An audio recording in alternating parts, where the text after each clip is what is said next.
चांद पर चंद्रयान 3 का 1 हफ्ता पूरा। इसकी खोज बसाएगी इंसानी बस्ती। दुनिया को ये 10 बातें पता चली। देखिए लिस्ट। चंद्रयान 3 का चांद के दक्षिणी ध्रुव इलाके में 1 हफ्ता हो गया है। इन 7 दिनों में चंद्रयान 3 ने क्या क्या खोजा? ऑक्सीजन मिला, सल्फर मिला, तापमान में भयानक बदलाव मिला। इनके अलावा कौन कौन सी हैरान करने वाली बातें पता चली? जो भी खोज हुई उसका भविष्य में कैसे फायदा हो सकता है? चंद्रयान 3 चांद के दक्षिणी ध्रुव इलाके में 23 अगस्त 2023 को लैंडिंग की थी। आज उसने चंद्रमा पर 1 हफ्ता बिता लिया है, यानी चांद का आधा दिन उसने पूरा कर लिया है। इस दौरान विक्रम लैंडर और प्रज्ञान रोवर ने कई शानदार खोज किए, कई नई बातें बताईं। इन चीज़ों से भविष्य में इंसानी बस्ती बसाने में क्या मदद मिलेगी? अभी लैंडर और रोवर दोनों में लगे यंत्र अपना अपना काम कर रहे हैं, नए नए डेटा जारी कर रहे हैं। आइए जानते हैं कि सबसे शानदार खोज कौन कौन सी है।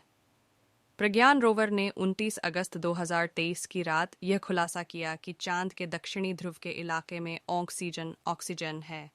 यह काम उसमें लगे लिब्स पेलोड यानी यंत्र लेजर इंड्यूस्ड ब्रेकडाउन स्पेक्ट्रोस्कोपी ने किया है। इस यंत्र को सिर्फ चांद की सतह पर मौजूद खनिजों और रसायनों की खोज और पुष्टि के लिए भेजा गया है। ये है लिब्स, जिसने ऑक्सीजन समेत कई खनिजों, धातुओं और रसायनों की खोज की। कैसे पता किया? लाइब्स चांद की सतह पर तीव्र लेजर किरणें फेंक कर उससे निकलने वाले प्लाज्मा का एनालिसिस करता है। ये लेजर किरणें बेहद अधिक तीव्रता के साथ पत्थर या मिट्टी पर गिरती है। इससे वहां पर बेहद गर्म प्लाज्मा पैदा होता है, ठीक वैसा ही जैसा सूरज की तरफ से आता है। प्लाज्मा से निकलने वाली रोशनी यह बताती है कि सतह पर किस तरह के खनिज या रसायनों की मौजूदगी है। चंद्रयान 3 मिशन ने अब तक 2 बड़ी खोजें की हैं। चांद पर ऑक्सीजन समेत कई पदार्थों की मौजूदगी के सबूत मिले हैं। साथ ही चांद का हैरान करने वाला तापमान मापा गया है। चंद्रयान 3 फाइंडिंग 23 अगस्त को इसरो ने लैंडर विक्रम की चांद के दक्षिणी ध्रुव पर ऐतिहासिक सॉफ्ट लैंडिंग कराई थी। उसके बाद से चंद्रयान 3 का रोवर प्रज्ञान चांद की सतह पर चहलकदमी कर रहा है। बुधवार 30 अगस्त को प्रज्ञान का चांद पर 8वां दिन है। इस दौरान चंद्रयान 3 के जरिए इसरो ने बड़ी खोज की है। रोवर प्रज्ञान के पेलोड ने चांद पर ऑक्सीजन और सल्फर समेत अन्य पदार्थों की मौजूदगी का पता लगाया है। यहाँ ये जानना ज़रूरी है कि जीवन की संभावना के लिए ऑक्सीजन की मौजूदगी सबसे ज़रूरी है। इसके साथ ही रोवर ने चांद की सतह पर तापमान की माप की है। चांद के दक्षिणी ध्रुव पर उतरने वाला भारत पहला देश है। दुनिया का कोई देश इस इलाके में नहीं पहुंच सका है। ऐसे में चंद्रयान 3 से मिलने वाले डेटा पर पूरी दुनिया की नज़र है। चंद्रयान 3 से मिलने वाला डेटा क्यों खास है, इसे बारे में बात करते हुए स्पेस साइंटिस्ट टीवी वेंकटेश्वरन ने एएनआई से कहा, चंद्रयान 1, चंद्रयान 2 और अमेरिकी ऑर्बिटर पहले ही रिमोट सेंसिंग के जरिए चांद के इस इलाके में खनिजों की मैपिंग कर चुके हैं, लेकिन ये रिमोट सेंसिंग 100 किमी दूर से की गई है। इसकी पुष्टि के लिए कच्छ स्थानों पर उतरना होगा।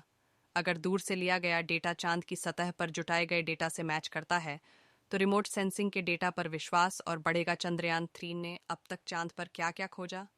इसरो ने मंगलवार 29 अगस्त को सोशल मीडिया प्लेटफॉर्म एक्स, पहले ट्विटर, पर एक पोस्ट के जरिए चंद्रयान 3 की अभी तक की खोज के बारे में जानकारी दी थी। चंद्रयान 3 के रोवर प्रज्ञान के पेलोड ने जिन तत्वों की खोज की है उनमें aluminium Al, sulphur S, iron Fe, क्रोमिशियम Cr, titanium Ti, manganese Mn, silicon Si और ऑक्सीजन O शामिल हैं। इसके साथ ही चंद्रयान 3 हाइड्रोजन की तलाश कर रहा है।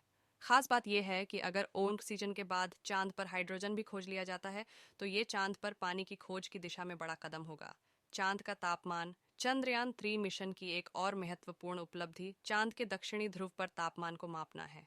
रोवर ने मिशन के दौरान लैंडर को जो डेटा भेजा है उसके आधार पर इसरो ने 27 अगस्त को चांद के तापमान का ग्राफ जारी किया था। इसरो ने बताया कि चंद्रयान 3 ने चंद्रमा की सतह से 8 सेंटीमीटर की गहराई पर विभिन्न तापमानों का अध्ययन किया है। सतह पर और उसके नीचे के बीच तापमान का अंतर हैरान करने वाला है। इसरो से जारी डेटा के मुताबिक चांद की सतह पर तापमान 50 डिग्री सेल्सियस है, जबकि 8 सेंटीमीटर गहराई में ये शून्य से भी 10 डिग्री नीचे -10 रिकॉर्ड हुआ, यानी 8 सेंटीमीटर के अंतर पर तापमान में 60 डिग्री सेल्सियस का अंतर पहुंच गया। 4 मीटर गोलाई का गड्ढा। इसरो ने एक्स पर बताया कि जब प्रज्ञान रोवर प्रयोगों को अंजाम देने के लिए चंद्रमा की सतह पर घूम रहा था तो उसे 4 मीटर व्यास वाला गड्ढा मिला जो रोवर के स्थान से 3 मीटर आगे था। इसके बाद प्रज्ञान को एक नए रास्ते पर जाने का निर्देश दिया गया। चंद्रमा का दक्षिणी ध्रुव ऐसे गड्ढों से भरा पड़ा है। कई गड्ढे तो इतने गहरे हैं कि उनमें कभी सूरज की रोशनी ही नहीं पहुंची।